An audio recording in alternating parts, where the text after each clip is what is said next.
Hello, everyone, and welcome back to our reading of The Swiss Family Robinson. Today's chapter, Mother Makes a Suggestion. Let's get started.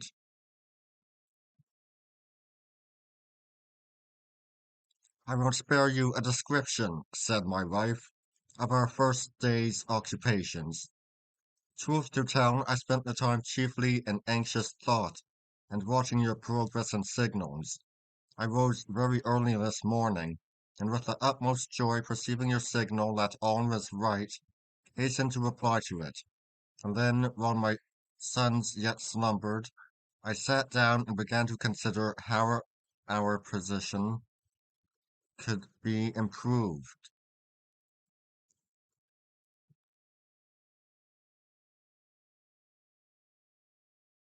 For it is perfectly impossible, said I to myself, to live much longer where we are now.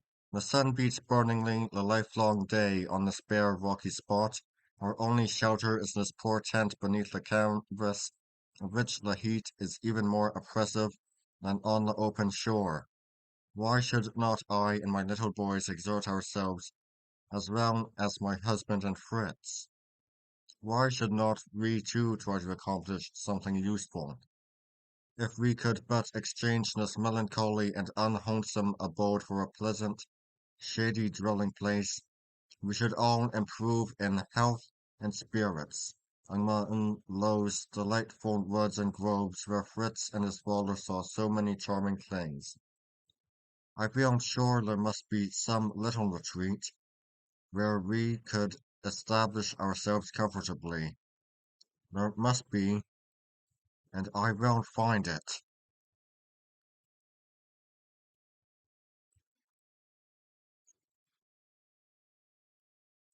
By this time the boys were up, and I observed Jack very quietly and busily occupied with his knife about the spot where Fritz's jackal lay.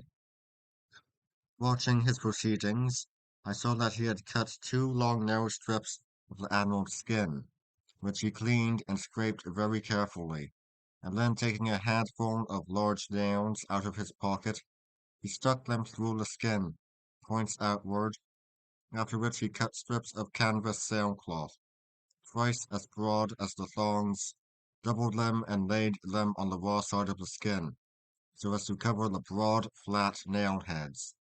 At this point of the performance, Master Jack came to me with the agreeable request that I would kindly stitch the canvas and moist skin together for him. I gave him needles and thread, but could not think of depriving him of the pleasure of doing it himself.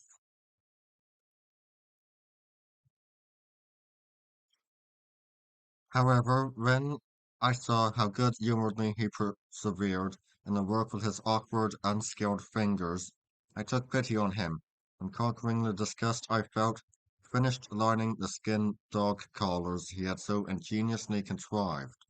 After this, I was called upon to complete in the same way a fine belt of skin he had made for himself. I advised him to think of some means by which the skin might be kept from shrinking.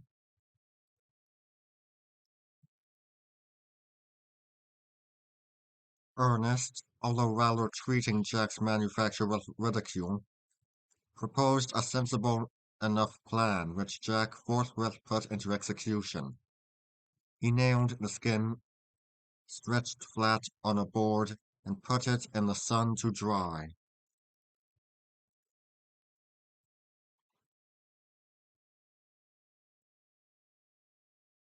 My scheme of a journey was agreed to joyously by my young companions. Preparations were instantly set on foot.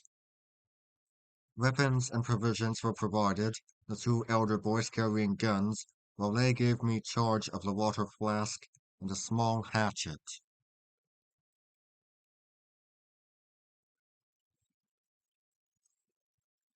Leaving everything in as good order as we could at the tent, we proceeded toward the stream, accompanied by the dogs. Turk, who had accompanied you on your first expedition, seemed immediately to understand that we wished to pursue the same route, and proudly led the way.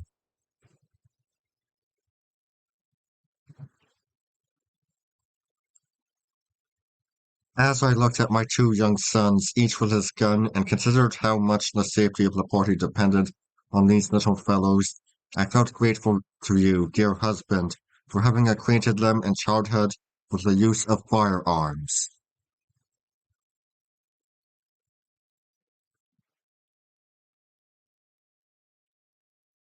Filling our water jar, we crossed the stream and went on to the height from whence, as you described, a lovely prospect is obtained. At the sight of the view, a pleasurable sensation of buoyant hope, to which I had long been a stranger, awoke within my breast.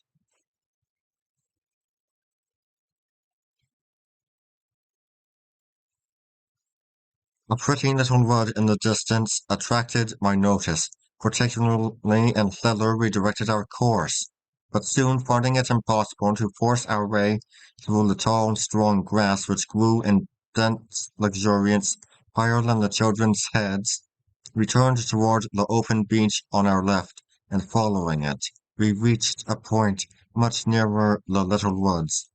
Then, quitting the beach, we made toward it.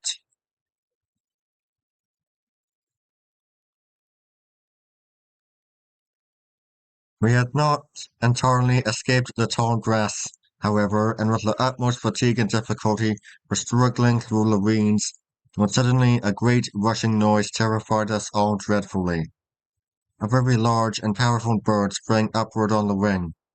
Both boys attempted to take aim, but the bird was far away before they were ready to fire. "Oh dear, what a pity!" exclaimed Ernest. "Now if I had only had my light gun, and if the bird had not flown quite so fast, I should have brought him down directly."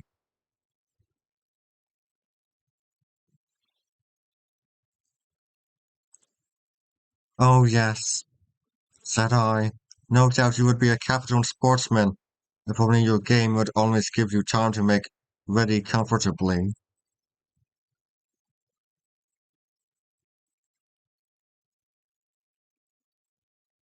"But I had no notion that anything was going to fly up just at our feet like that," cried he.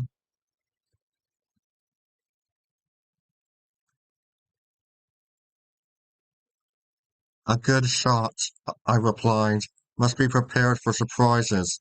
Neither wild birds nor wild beasts will send you notice that they are about to fly or to run."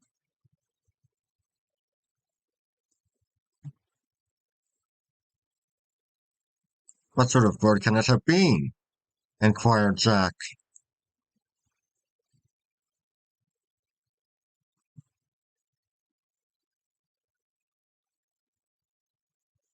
"Oh, it certainly must have been an eagle," answered little Franz. "It was so very big."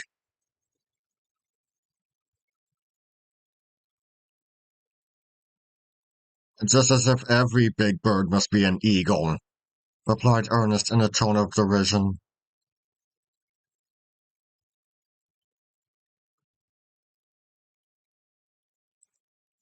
"Let's see where he was sitting at all events," said I.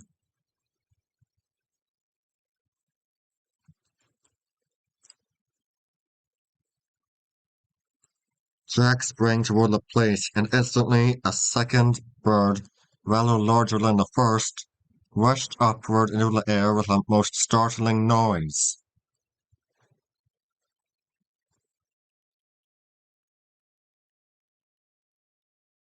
The boy stood staring upward, perfectly stupefied, while I laughed heartily, saying, "Well, you are first-rate sportsmen, to be sure.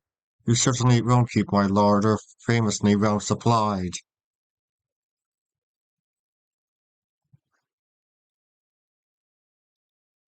At this, Ernest coloured up and looked inclined to cry, while Jack put on a comical face, pulled off his cap, and with a low bow called after the fugitive, "Adieu for the present, sir.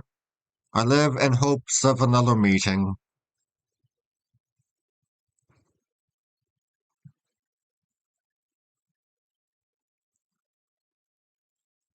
On searching the ground carefully, we discovered a rude sort of nest, made entirely of dry grass.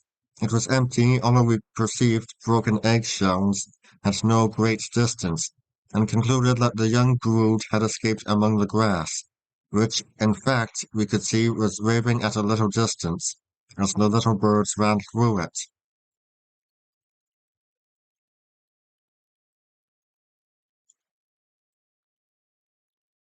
Now look here, Franz, said Ernest presently.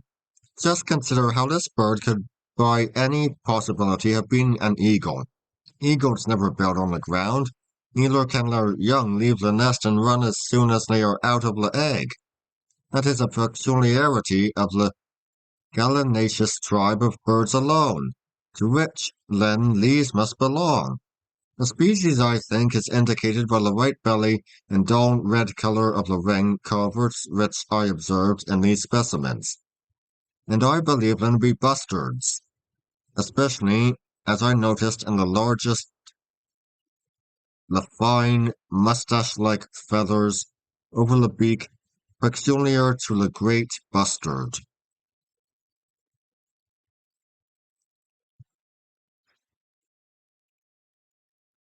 My dear boy, I said, your eyes were actively employed. I must confess, if your fingers were unready with the gun, and after all, it is just as well, perhaps, that we have not thrown the bustard's family into mourning.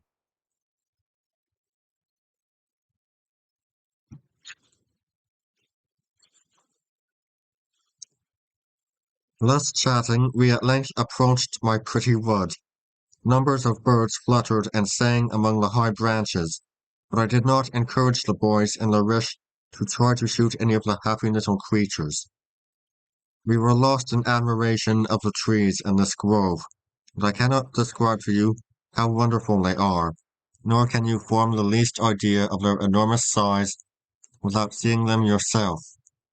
What we had been calling a wood proved to be a group of about a dozen trees only, and what was strange, the roots sustained the massive trunks exalted in the air, forming strong arches and props and stays all around each individual stem, which was firmly rooted in the center.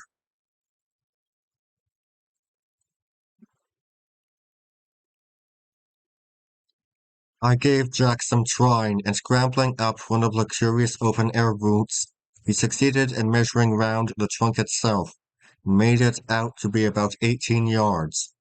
I saw no sort of fruit, but the foliage is thick and abundant, throwing delicious shade on the ground beneath which is carpeted with soft green herbage, and entirely free from thorns, briars, or bushes of any kind.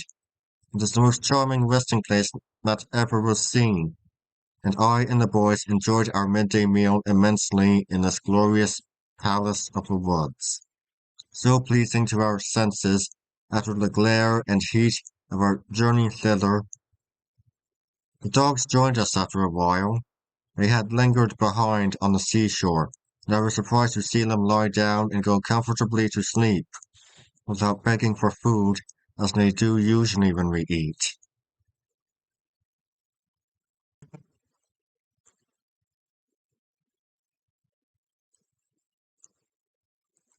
The longer we remained in this enchanting place, the more did it charm my fancy, and if we could but manage to live in some sort of dwelling up among the branches of those grand, noble trees, I should feel perfectly safe and happy. It seemed to me absurd to suppose we should ever find another place half so lovely. So I determined to search no farther, but return to the beach and see if anything from the wreck had been cast up by the waves, which we could carry away with us.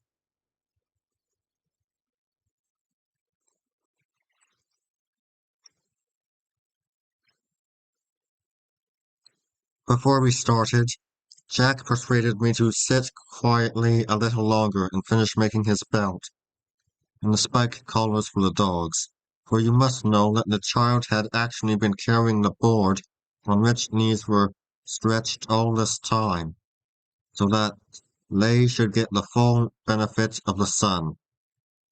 As they were now quite dry, I completed them easily, and Jack girded on the belt with great pride, placing his pistols in it, marching about in the most self-important style, while Ernest fitted the collars on the two dogs.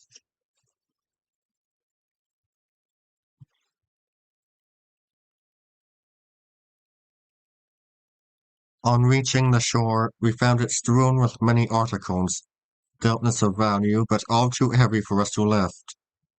We rolled some casks, however, beyond high water mark, and dragged a chest or two also higher on the beach, and while doing so, observed that our dogs were busy among the rocks.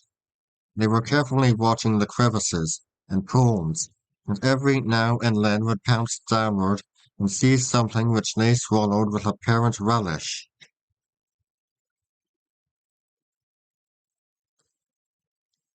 "They are eating crabs," said Jack. "No wonder they have not seemed hungry lately."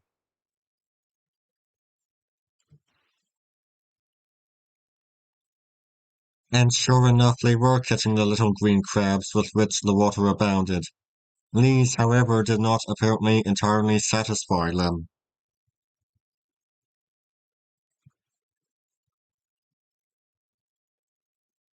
Some time afterward, just as we were about to turn inland toward the ford, we noticed that Juno was scraping in the sand and turning up some round substances, which he hastily devoured.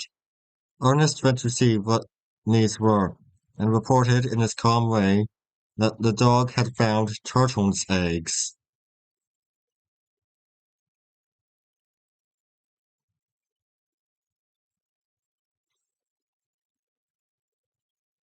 "Oh," cried I, "then let us by all means share in the booty." Mrs. Juno, however, did not at all approve of this, and it was with some difficulty that we drove her aside while we gathered a couple of dozen eggs, stirring them in our provision bags.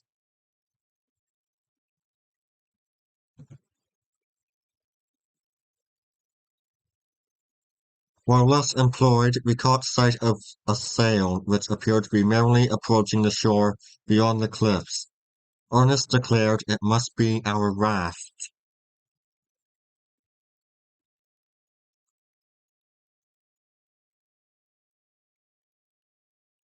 We hastened to the stream, and crossing it by the stepping stones, came in sight of the landing place, where we joyfully met you.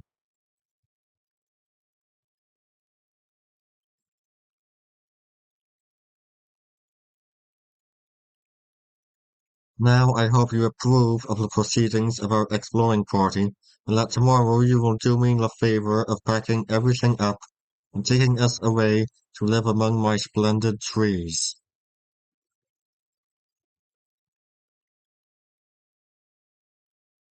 "Ay, dear wife," said I, "so that is your idea of comfort and security, is it? A tree, I do not know how many feet high, on which we are to perch and roost like the birds? If we had but wings or a balloon, it would, I own, be a capital plan."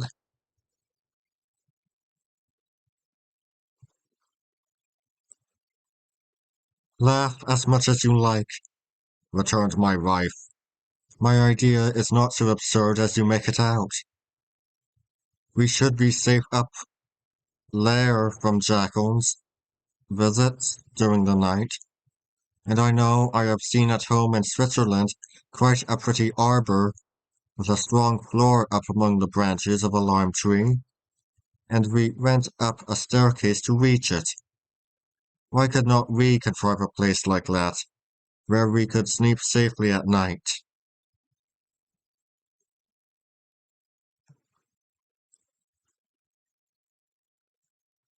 "I will consider the idea seriously, my wife," said I. "Perhaps something may come of it, after all. Meantime, as we have finished our supper, and night is coming on, let us commend ourselves to Almighty protection and retire to rest." And that would be it for today. I'll see you all next time. See ya!